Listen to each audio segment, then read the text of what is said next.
जय हिंद दर्शकों, मैं हूं जितेंद्र दीक्षित और जितेंद्र दीक्षित स्टोरीज में आपका स्वागत है। दर्शकों, इस बार कहानी गोवा से है।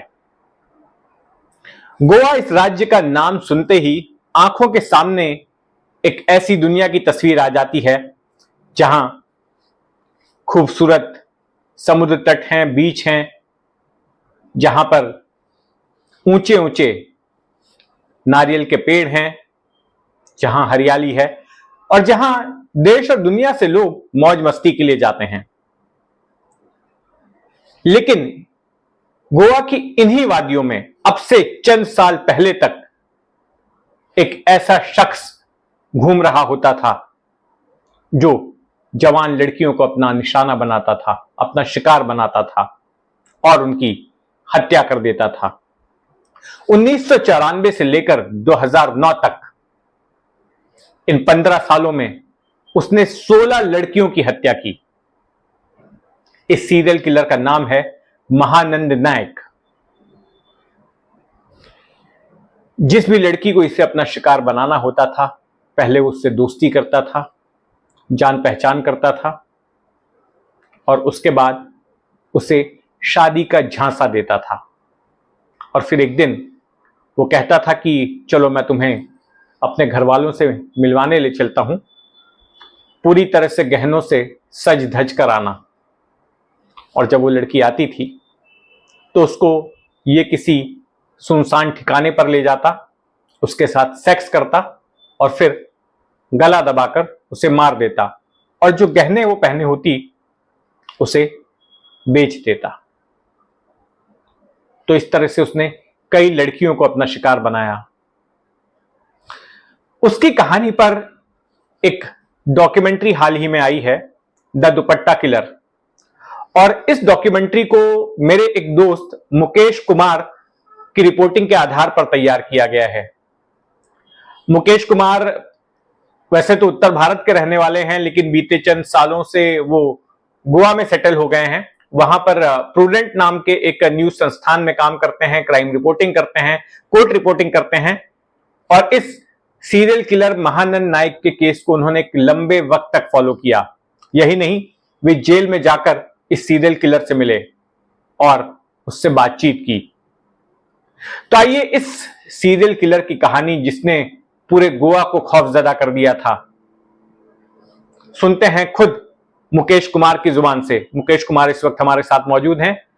मुकेश भाई, जितेंद्र दीक्षित स्टोरीज में बहुत बहुत स्वागत है आपका।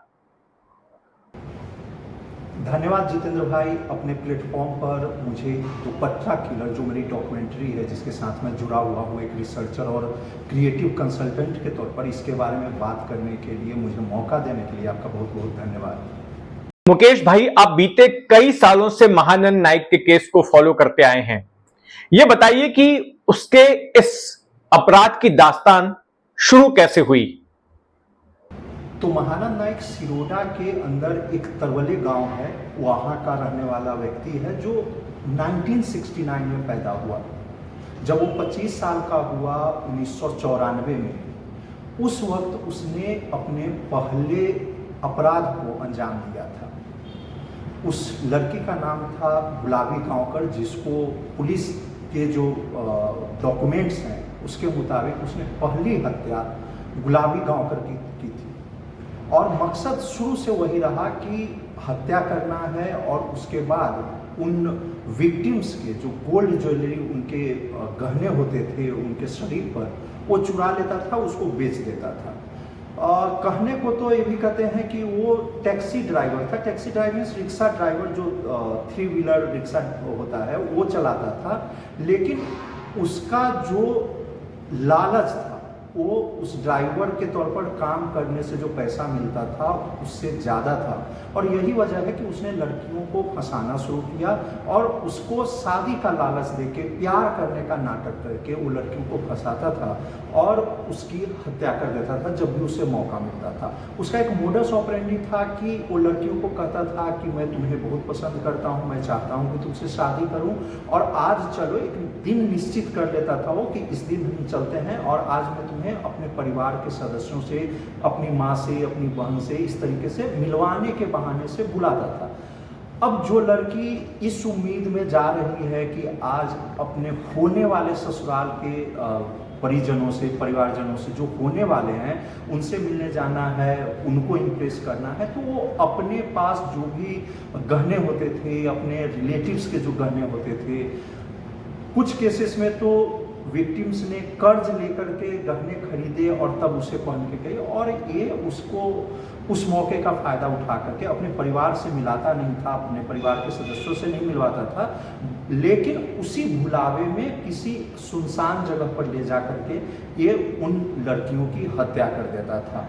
होता यह था कि जब वो लड़कियों को सुनसान जगह पर लेकर के जाता था तो वो प्यार करने के बहाने, यानी शारीरिक संबंध बनाने के बहाने से लड़कियों के साथ पहले शारीरिक संबंध बनाता था, और उसके बाद मौका मिलते ही वो दुपट्टा से, जो लड़कियां निश्चित तौर पर जब अपने होने वाले ससुराल के सदस्यों से मिलने जा रही है तो दुपट्टा पहन कर जाती थी, और इसका एक मोडस ऑपरेंडी यही था कि लड़कियों के दुपट्टे से ही उसकी हत्या कर देता था। लेकिन ये भी कैसे करता था, पहले तो उसके साथ शारीरिक संबंध बनाए, और आप समझ सकते हैं कि कोई लड़की जो है गोवन सोशल वैल्यूज़ के हिसाब से अगर अपने शरीर को किसी इंसान को सौंप रही है, इसका मतलब है कि उस व्यक्ति पर उसे 100% विश्वास है।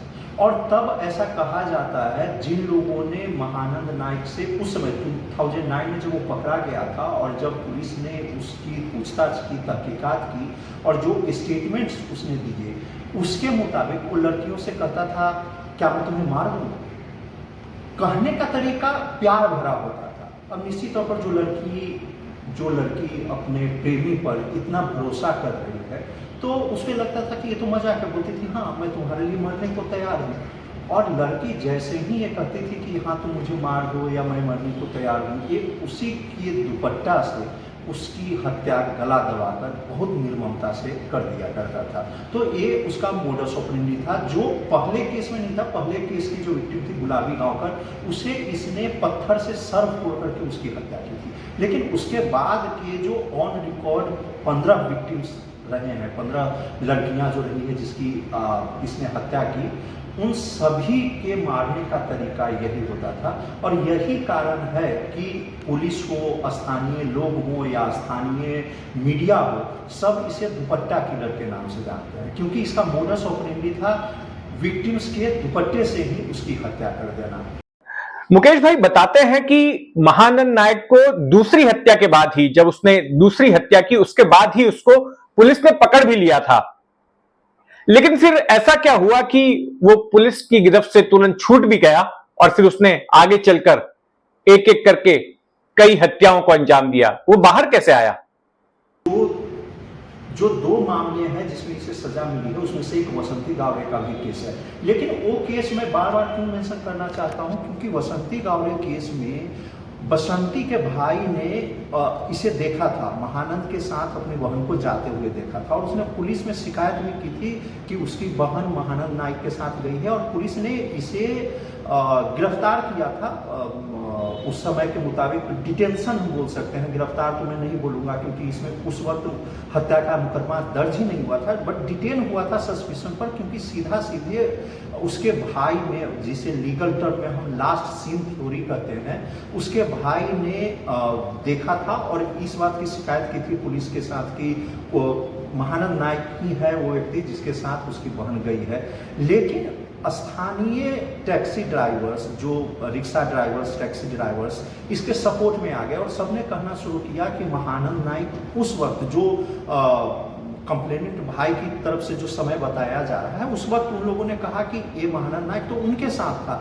अब पुलिस उस दबाव में आ गई और उस इन्वेस्टिगेशन को वहीं बंद कर दिया और उसे छोड़ दिया गया। करीब 24 घंटे वो पुलिस की हिरासत में था, लेकिन उसे टैक्सी वालों के विरोध की वजह से छोड़ दिया गया। और इसका नतीजा है कि जब 2009 में, यानी 1995 से 14 साल बाद यह पकड़ा गया और उस दौरान उसने 13 और हत्याएं की, तो हम कह सकते हैं कि अगर पुलिस उसी वक्त अगर इस मामले में तहकीकात अच्छी से की होती, बसंती गावड़े मामले में तहकीकात की होती, तो महानंद नायक कम से कम उन 13 लड़कियों को बचाया जा सकता है। जी, जी ये बताइए कि एक एक करके 16 लड़कियों को मौत के घाट उतारने वाला यह शख्स आखिर पुलिस के हत्थे कैसे चढ़ा? पुलिस ने किस तरह से उसे आइडेंटिफाई किया कि यही हत्यारा है और फिर वो पुलिस की गिरफ्त में पहुंचा कैसे?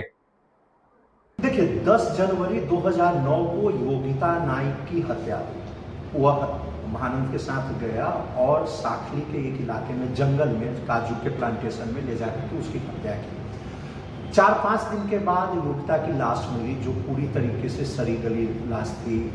सड़ी गली लाश कहने का मतलब ये कि पोस्टमार्टम में भी इस बात को निश्चित रूप से नहीं कहा जा सकता है कि गला घोटकर उसकी हत्या हुई। मैंने रिसर्च के दौरान फॉरेंसिक एक्सपर्ट से भी बात की और वैसे फॉरेंसिक एक्सपर्ट से बात की जिन्होंने वो पोस्टमार्टम किया था। उनका यही कहना था कि 4-5 दिनों के बाद जब लाश मिलती है तो ये बहुत मुश्किल हो जाता है कहना कि गला दबाकर हत्या की गई, और खासतौर पर अगर कोई रस्सी से गला दबाता है तो गले पर निशान होता है, लेकिन जब दुपट्टा जैसे नर्म कपड़ा है उससे अगर गला दबाया गया हो तो काफी मुश्किल हो जाता है ये साबित करना 4-5 दिनों के बाद। ऐसा करना है फॉरेंसिक एक्सपर्ट का। लेकिन क्या हुआ कि इसमें मिसिंग कंप्लेंट रजिस्टर हुआ था 14-15 तारीख को जब लाश मिली तब उसके बाद, लेकिन तब भी ये पता नहीं था कि ये हत्या का मामला है। उसके बाद से पकड़ा ये गया कि फरवरी के मतलब करीब 50 दिनों के बाद चेतन पाटिल नाम के पुलिस इंस्पेक्टर ने कोंडा पुलिस स्टेशन का चार्ज लिया जहां से कि ये हत्या का मामला दर्ज हुआ था। और तब चेतन पाटिल ने जब electronic surveillance means CCTV footage तो उस जमाने में होता नहीं था, लेकिन मोबाइल कॉल रिकॉर्ड्स उसके एनालिसिस से महानंद नाइक के पास जो मोबाइल था या फिर जो विक्टिम थी योगिता नाइक उसके मोबाइल कॉल के डिटेल से ये पता हुआ कि महानंद नाइक इस मामले से जुड़ा हुआ है, और तब चेतन पाटिल ने उसे गिरफ्तार किया। लेकिन गिरफ्तार करने से पहले एक और बात बता दूं कि महानंद नाइक एक रेप विक्टिम के मोबाइल फोन को यूज करता था, यानी कि पुलिस को जब पता लगा कि कौन सा मोबाइल नंबर से वो विक्टिम लास्ट बात कर रही थी तो वो किसी और महिला के नाम पर दर्ज था, और जब उस महिला से पुलिस ने पूछताछ की तब उस महिला ने बताया कि महानंद नाइक सालों से कई सालों से उसके साथ रेप करता आ रहा है, लेकिन सामाजिक डर से, और दूसरी बात महानंद के पास उसके कुछ न्यूड फोटोग्राफ्स हैं जिसकी वजह से वो शिकायत नहीं कर पा रहा है। तो उस आधार पर पहले रेप का मुकदमा दर्ज हुआ महानंद के खिलाफ, बलात्कार का मुकदमा दर्ज हुआ, और उस बलात्कार के मुकदमे में जब पूछताछ शुरू हुई, इंटरोगेशन शुरू हुआ, तब जाकर के महानंद नाइक ने योगिता की हत्या की बात भी स्वीकार की। और उसके बाद इन्वेस्टिगेशन में और इंट्रोगेशन की वजह से चेतन पाटिल के साथ साथ 10 और लोग थे इस पूरे मुकदमे को इन्वेस्टिगेट किया, और उस इन्वेस्टिगेशन में ये पता लगी कि महानंद नाइक ने 1994 से लेकर के 2009 के बीच में कुल 16 लड़कियों की हत्या की है। लेकिन इसका जो अगर की पॉइंट कहें पकड़े जाने का तो वो रेप विक्टिम का कंप्लेंट है, जिसकी वजह से पुलिस ने पहले रेप का बलात्कार का मुकदमा दर्ज किया, और जिसके इंट्रोगेशन के दौरान महानंद ने उन सारे हत्याओं की बात कबूल की, ये दिखाया कि कहाँ पे उसने जाकर किस पीड़ित महिला का खून किया, और जो भी सबूत पुलिस उस वक्त इकट्ठा कर सकती थी क्योंकि ये मामला काफ़ी पुराना हो चुका था, पुलिस ने वो काम किया। और 1995 के वसंती गावड़े मर्डर केस में और 2009 के योगिता नाइक के मर्डर केस में महानंद को सजा मिली, वो दोषी साबित हुआ। जी आपने गोवा की जेल में जाकर महानंद नायक से मुलाकात की थी, उसने क्या बताया आपको? क्या उसे अपने किए का पछतावा है? देखिए मुझे जेल में महानंद नाइक से मिलने का मौका मिला, मैंने उससे बात की, और महानंद नाइक के ट्रायल की अगर बात करेंगे तो हमेशा एक ही उसका स्टैंड था अपने बचाव में। वो सिर्फ कहता था कि किसी भी लड़की को नहीं जानता है। जो 16 लड़कियों की हत्या का मुकदमा चला उस पर, वो सीधा उसके डिफेंस में सिर्फ यही बात थी कि वह किसी भी लड़की को नहीं जानता है। तो महानंद अपने उसी स्टैंड पर आज कायम है। मैं ये नहीं कहता कि एक अपराधी स्वीकार कर ही ले, उसके अपने बचाव का पूरा अधिकार होता है, लेकिन बात यह है कि जहां सुप्रीम कोर्ट ने जिन 2 मामलों में उसे दोषी करार दिया है उस मामले से भी वो इनकार कर रहा है। महानंद नायक पर 16 हत्याओं का आरोप लगा, लेकिन सजा उसे सिर्फ 2 में ही हुई। और अब जिन 2 मामलों में उसे सजा हुई है वो भी अब वो पूरी नहीं काटने वाला, उसे उम्र कैद की सजा हुई है। सुनने में आया है कि अब वो जेल से छूटने वाला है।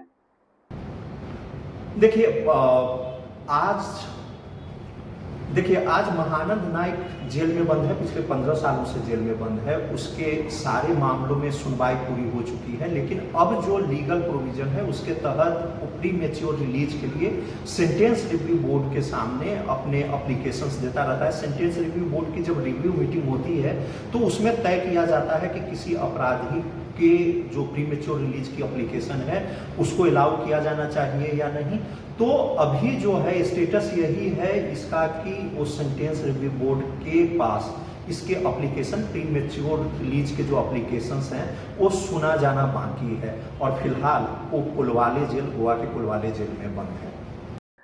धन्यवाद मुकेश भाई हमें इस कहानी को सुनाने के लिए, और आपकी इस रिपोर्टिंग के आधार पर जिन पैट्रिक ग्राहम ने द दुपट्टा किलर को निर्देशित किया है, मैंने उनसे भी बात की। सुनिए उनका क्या कहना है। There was one occasion where we went to Mahanand Nayak's home village, and we went to his old home, which had been burnt down by the locals, basically, back in 2009. When we were looking around that property, we were approached by essentially the village panchayat, who were obviously suspicious, and understandably so, of why we were in the village. But when we spoke to them and explained that we were making a story about Mahanand Nayak, they then said, okay, we want to talk to you, that we want to be on camera. So in a situation which could have turned a little bit ugly, we actually managed to get these guys to speak to us, and they turned out to be wonderful people to talk to and very informative for our documentary. तो ये थी गोवा के serial killer की कहानी। इस जैसे तमाम किस्से कहानियों के लिए जुड़े रहें जितेंद्र दीक्षित स्टोरीज के साथ। और ये कहानी आपको कैसी लगी कमेंट बॉक्स में जरूर बताइएगा। अगर आपने अब तक इस चैनल को सब्सक्राइब नहीं किया है तो सब्सक्राइब कर लें। जय हिंद।